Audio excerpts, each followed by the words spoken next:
ദൈവതിരുനാമത്തിന് മഹത്വമുണ്ടാകട്ടെ. ഏവർക്കും ഹെർമിറ്റ്സ് ടോക്സിലേക്ക് സ്വാഗതം. ഇത് ഹെർമിറ്റ്സ് ടോക്സിന്റെ 1272 ദിവസം. ഇന്ന് പെന്തക്കോസ്തിക്ക് ശേഷം വരുന്ന 3-ാമത്തെ ഞായറാഴ്ചയാണ്. ഇന്നത്തെ വിശുദ്ധ ഏവങ്കേലിയോൻ ഭാഗം ശുദ്ധമുള്ള യോഹന്നാൻ 6-ാം അധ്യായം 35 മുതൽ 46 വരെയുള്ളതായ തിരുവചന ഭാഗങ്ങളാണ്.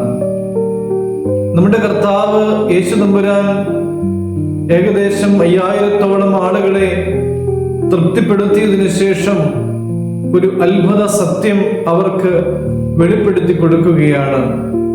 ഞാൻ ജീവന്റെ അപ്പമാകുന്നു എന്ന്. ഭക്ഷണം മനുഷ്യന്റെ അടിസ്ഥാന ആവശ്യങ്ങളിൽ ഒന്നാണ്. ശരീരത്തിന് ഭക്ഷണമായിരിക്കുന്നത് പോലെ നമ്മുടെ ആത്മാവിന് യേശു തമ്പുരാനെ ആവശ്യമാണ്. ആത്മാവിന്റെ വിശപ്പ് അകറ്റുവാനായിട്ട് ക്രിസ്തുവിന് മാത്രമേ സാധിക്കുകയുള്ളൂ. നമുക്കേറെ ആശ്വാസം നൽകുന്ന ഒരു വാഗ്ദാനവും യേശു തമ്പുരാൻ നൽകുന്നുണ്ട്. എൻ്റെ അടുക്കൽ വരുന്നവനെ ഞാൻ ഒരു നാളും തള്ളിക്കളയുകയില്ല.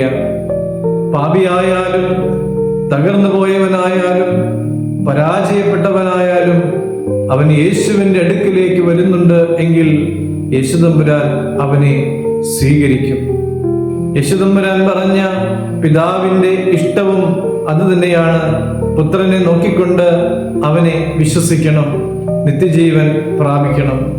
യേശു തമ്പുരാന്റെ അടുക്കൽ വരുന്നവൻ നിത്യജീവന് അവകാശിയായതിനാൽ ഒടുക്കത്തെ നാളിൽ അവനെ ഉയർത്തെഴുന്നേൽപ്പിക്കും.